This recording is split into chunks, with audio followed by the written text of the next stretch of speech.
Hello and welcome to our webinar series. My name is Mary Ford. I lead marketing for CENTEGIX, and I have now been with the company for about a year, and I have so appreciated being with an organization that focuses on innovating technology to save and enrich lives. And we now protect over 1 million people in over 1,000 locations across the country. Welcome to our next series in promoting positive school climate in tense times. We have a couple of housekeeping matters that I'd like to address before we get into the content of our program today. I expect that we've all been on many webinars here over the past few months, so we know the routine of really everyone's on mute, and the chat box is available if you'd like to communicate with me or to raise a question. I'd also like to put in a plug for our next event on November 5th, so 2 weeks from today. Our topic on that day will be 7 keys to maintaining a safe school community. Our featured guest that day will be Mike Johnson. Mike is the co-founder and managing director of ClearPath EPM, which is an organization whose mission is to keep people safe, healthy, and to make the world a better place. Mike is also a board member for Make Our Schools Safe, which is a national nonprofit dedicated to protecting students and teachers at school. Now, moving on to the content for today, our topic is trauma readiness and crisis alerting. And I'm pleased to introduce our guest to you. Chief Thomas Trawick is the Chief of Safety and Security for Clayton County Public Schools here in Georgia. The district serves over 55,000 students with 7,000 employees and is the 5th largest district in the state. Chief has an outstanding career over 20 years in a variety of safety and law enforcement roles. And I thank you, Chief, for dedicating your time with us here today. Thank you for having me. Also, I'd like to introduce you all to Kevin Baird.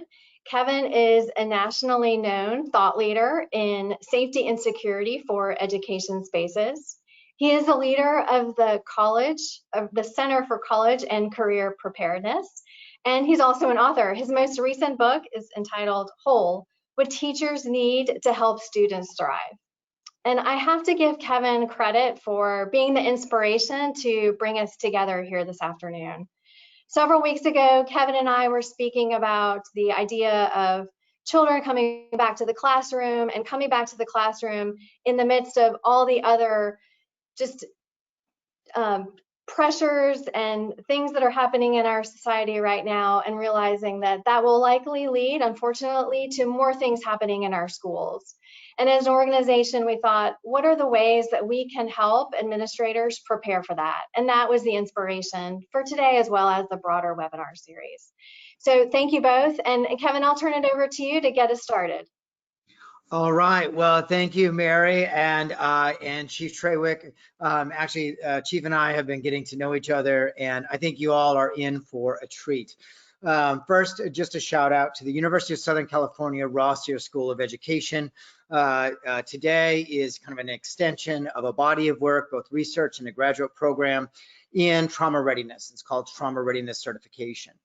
And one of the things that becomes very important for all of us as practitioners is to really understand how schools are thinking about trauma and what they are doing to be trauma ready, trauma prepared, trauma responsive.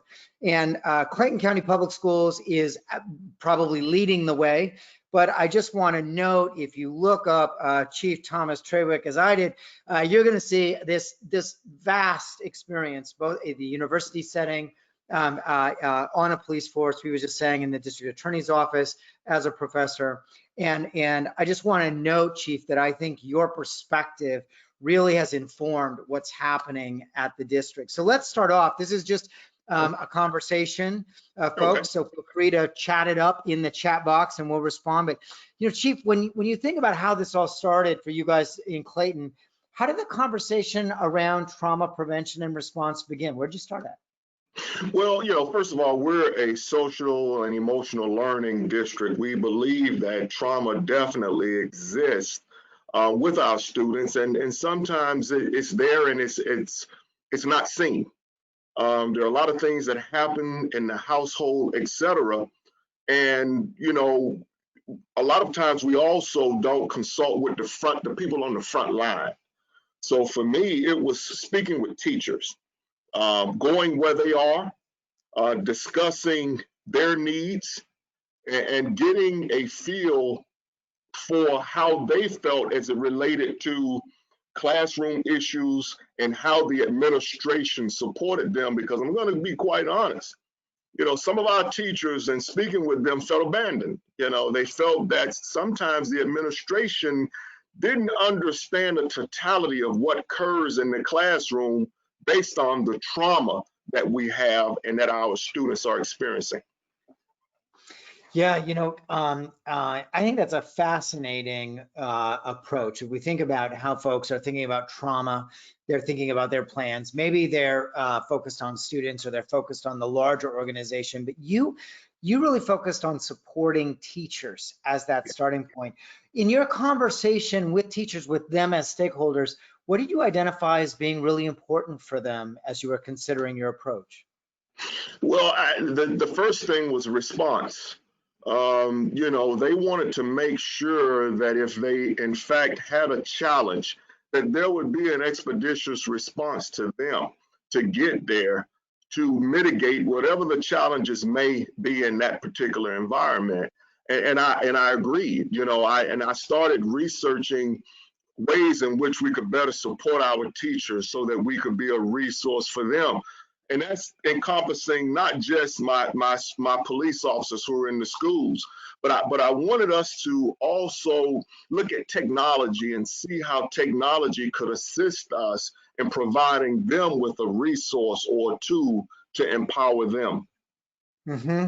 You mentioned social emotional literacy, and I think when folks are thinking about trauma, and certainly when they're thinking about alerting systems like a crisis alert system, oftentimes they're thinking about the headline, right? They're thinking about That's the correct. active shooter or something like that. But I think your guys' approach was much more holistic. Where did the conversation start in terms of problems you wanted to make sure you were solving for teachers or responding to?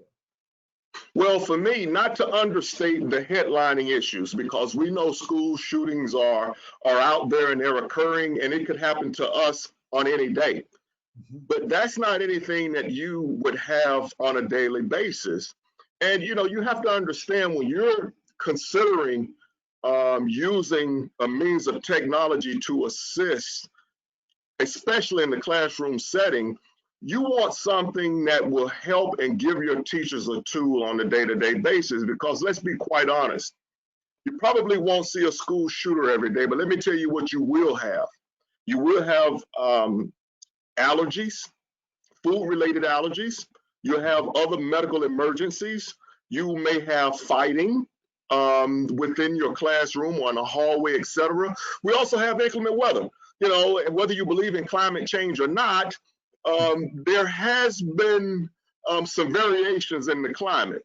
So we wanted to look at something or a piece of technology that we could use and give a tool to the teachers that could be used routinely. Mm-hmm. And I think you mentioned in your schools, even some of your nurses have had like cardiac events and those kinds of things, real significant. Oh, absolutely. Yeah. So for Absolutely. our audience, here's something to think about, and this is from the American Medical Association. Fewer than 1/3 of American schools have an actionable response plan for medical emergencies.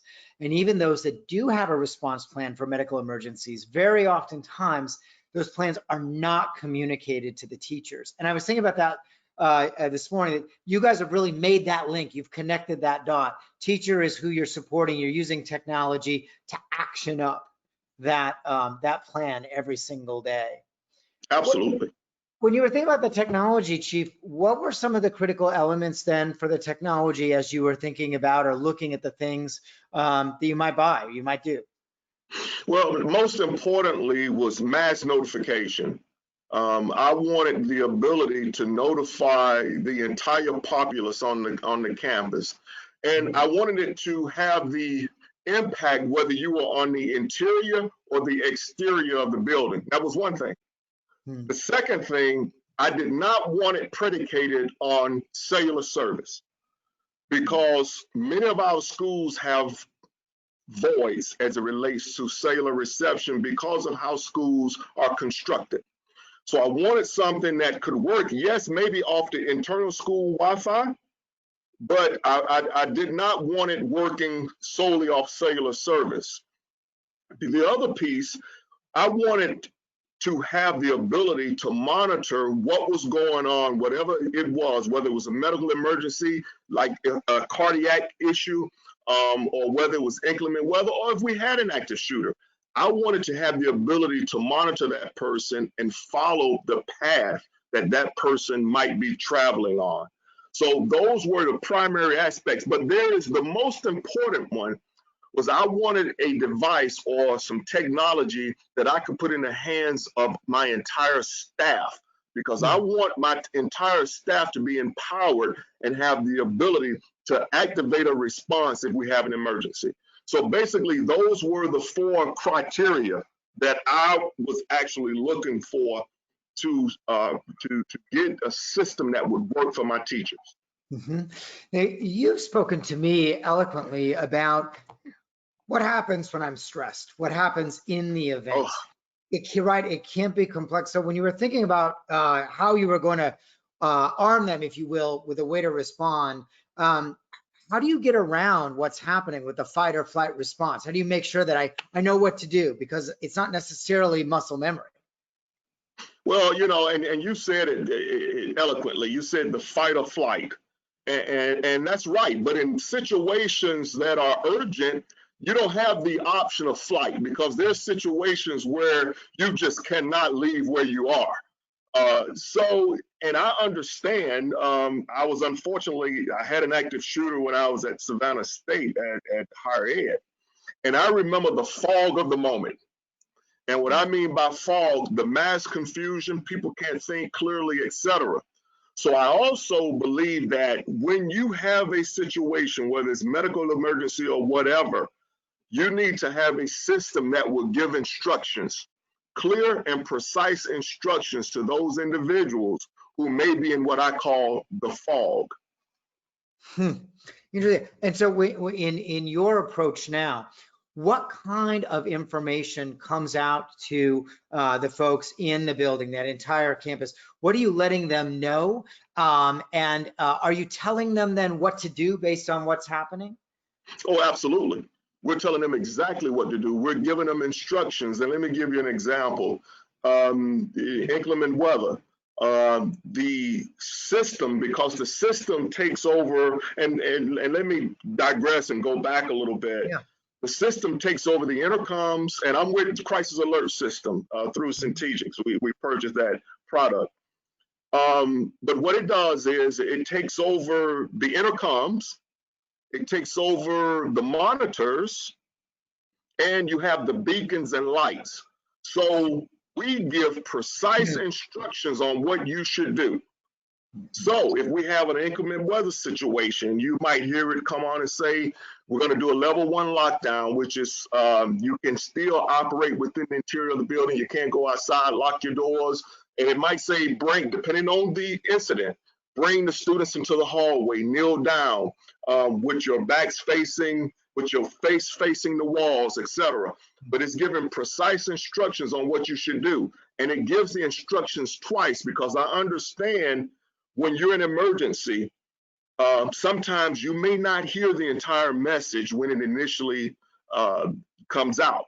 So we do a 5 to 10 second delay, and then we give the instructions again. Interesting. Is that useful? I'm thinking about, when there's a crisis of any kind, kids have their cell phones, they're calling home. Oh my gosh, something's going on. You're really specific in the information you give. Do you expect that has an impact on the community response? Because they're going to find out something's up. Well, absolutely. And this is why it's so important to have a system that separates your incidents. And let me give you what I'm talking about. Before this, if we did a level 3 lockdown, the students didn't know what the lockdown was for. So that would create an instant panic. And as a result of the panic, they would notify parents. Parents would start just coming to the school in large numbers and bombarding us when it really wasn't necessary, because they actually they endangered themselves, because the threat wasn't in the interior, it was in the exterior of the school. And them commuting there put themselves in danger. So we surmised that it would be better to train our students so that they are fully aware of what the alerts are for. That will reduce the number of phone calls and, in essence, reduce parents panicking, and they too will understand what's occurring and how to respond. And we can also teach them about reunification locations, etc. So I think from a holistic approach, not only are we teaching, or first of all, not only are we empowering the teachers, but we are teaching our students and preparing our parents as well. So I think that would be the best approach when you look at it, from the totality of making everything work in sync. Yeah. And by the way, for our audience, if you look at the research indicates, and I think that this makes sense, that the more information you give and the more specific the information that you give, not only do you calm the stakeholders, do you calm the folks who might be in harm's way, but you actually let the system work better. Because imagine if you have a lot of folks, say, calling into 911 or calling into another number, you can literally, that alert button, that panic button can become a disaster button, because it can drive other kinds of activity. And of course, we've seen that in some other examples as well.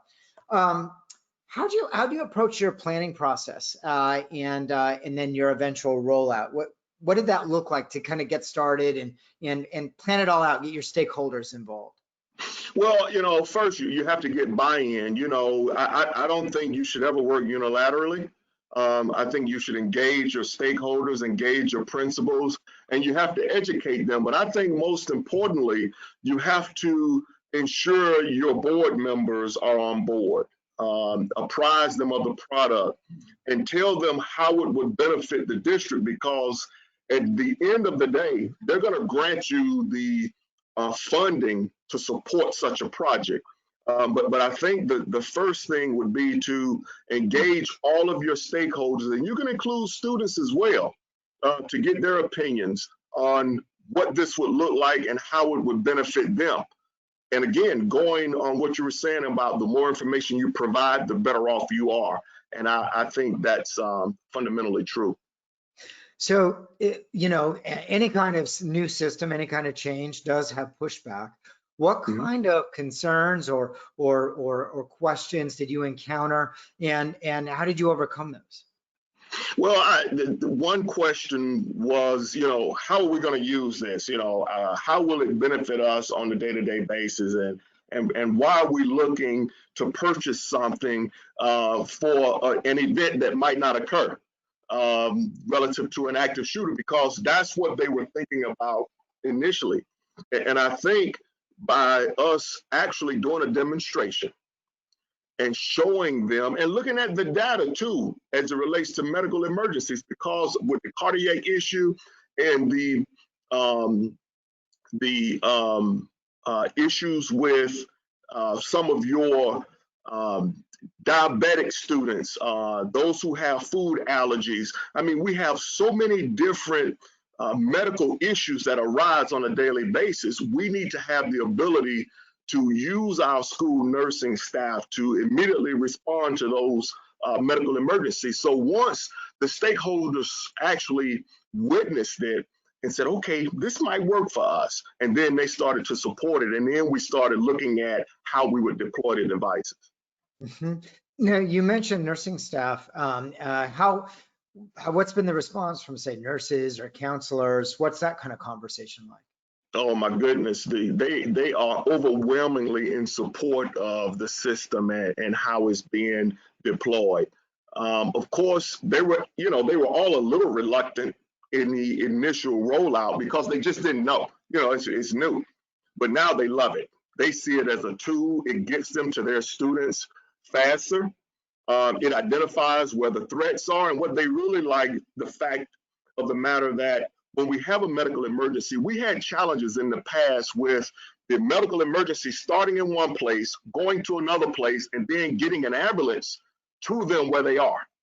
They love the fact that we can track and know exactly where they are on that campus with the device in our hands. So our counselors, our principals, our school nursing staff, they absolutely love it.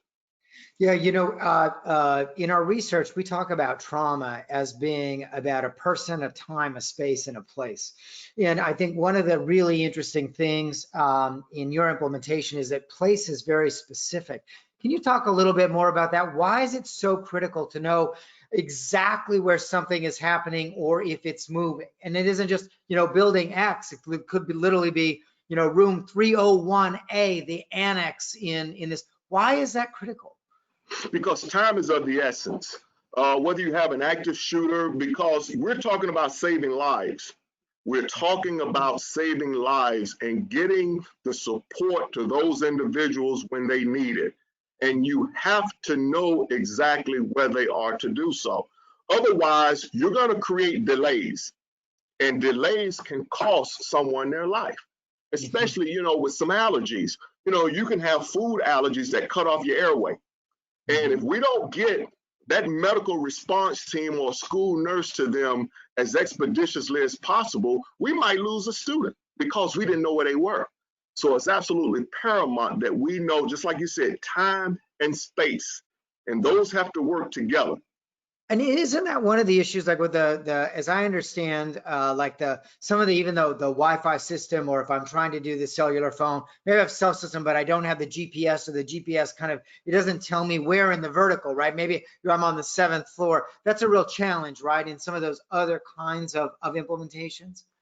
Oh, absolutely. It's a huge challenge. I mean, not to mention, you mentioned about elevation, but you also have the voids. How hard would that be to have connectivity on the 1st floor, and you're going to the 3rd floor and you lose connectivity?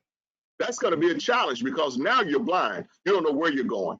And then you're trying to get service, have a threat, or we can have an inclement weather situation. We can have a number of medical emergency. Anything could be going on, but you don't have connectivity. That would be a challenge. Yeah.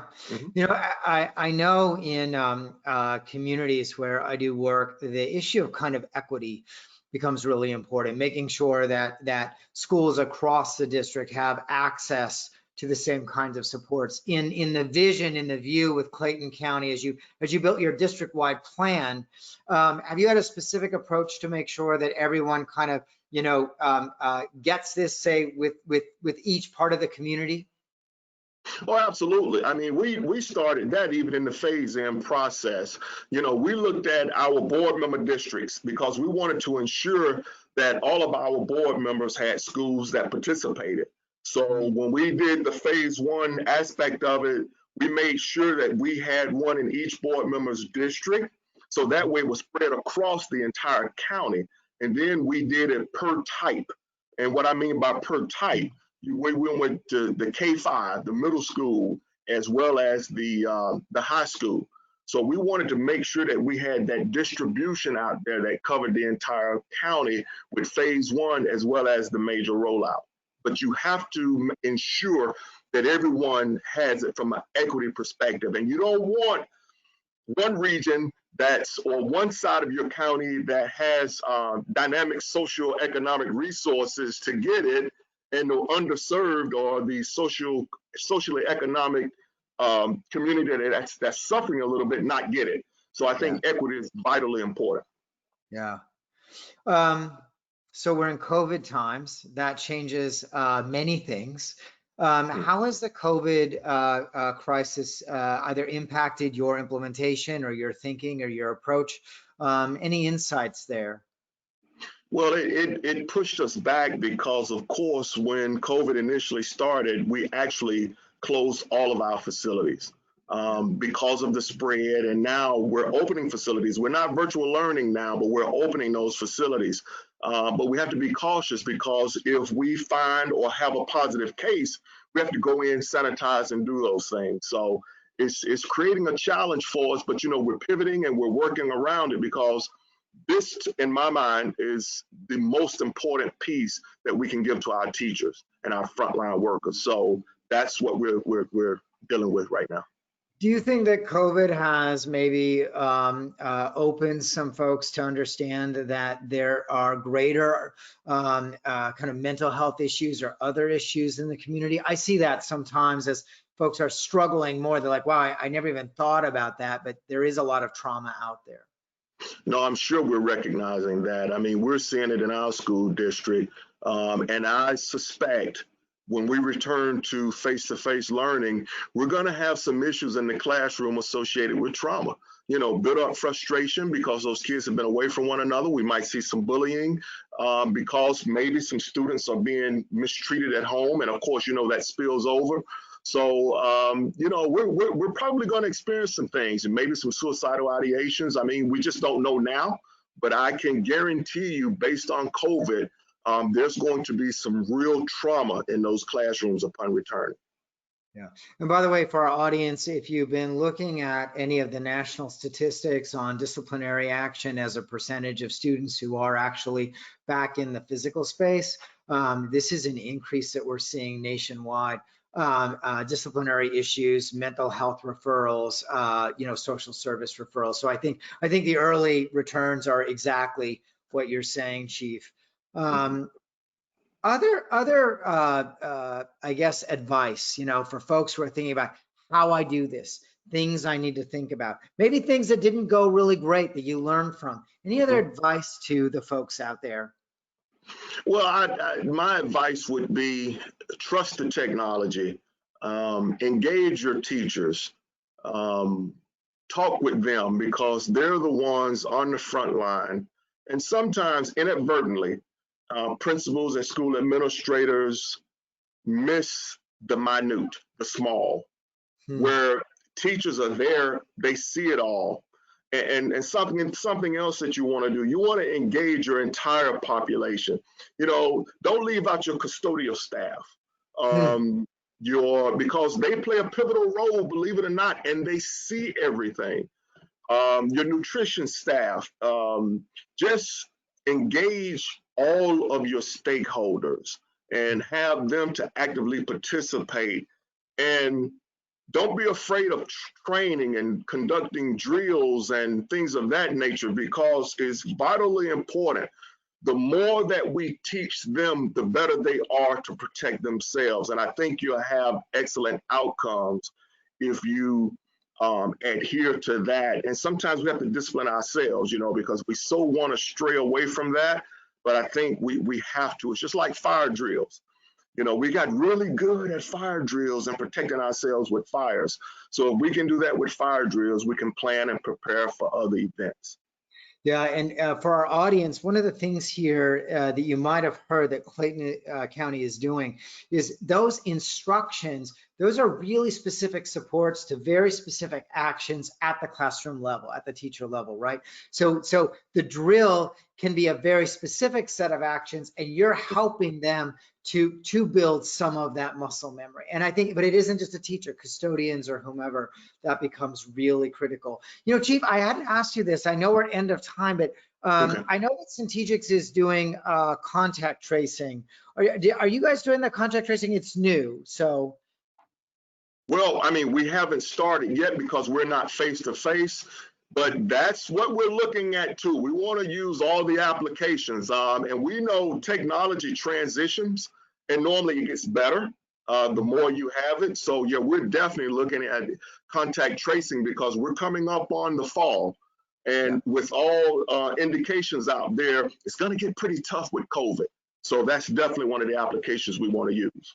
Yeah, one of the largest districts in the U.S. That I work with, this becomes a part of, they're actually building this into their specification because they believe that the requirement, the importance of contact tracing is actually only going to increase over time. And I know that crisis alert builds that in. Well, Chief, thank you so much. And again, I think for our audience, I don't know if there were any questions, but what we hear here, this is real life evaluation of how to approach this. And I want to say again that I think the example that we have with Chief Trawick and Clayton County is an emphasis on supporting the teachers, because they had felt abandoned in Yes. supporting their specific work. And I think that's a real game-changing approach for many. So thank you for that. Mary, any questions or last thoughts? I do have a couple last thoughts. Chief Trawick, you are a deep volume of wisdom. Thank you for sharing today. There was one comment that came in, and with your permission, I think everybody on this call wants to borrow your phrase, the fog of the moment, going forward. You know, I typically think of like that fight or flight, a panic, but the fog of the moment, that really crystallizes the challenge of having to make a decision in the heat of the moment. So thank you for sharing. Correct. You're welcome. You all both have been wonderful. Thank you so much. And for our audience, we will see you back in 2 weeks. Have a great rest of your day. All righty. Great talking to you, Chief. Take care. You Take too, care, y'all. Mary. Have a good one. Bye. Okay.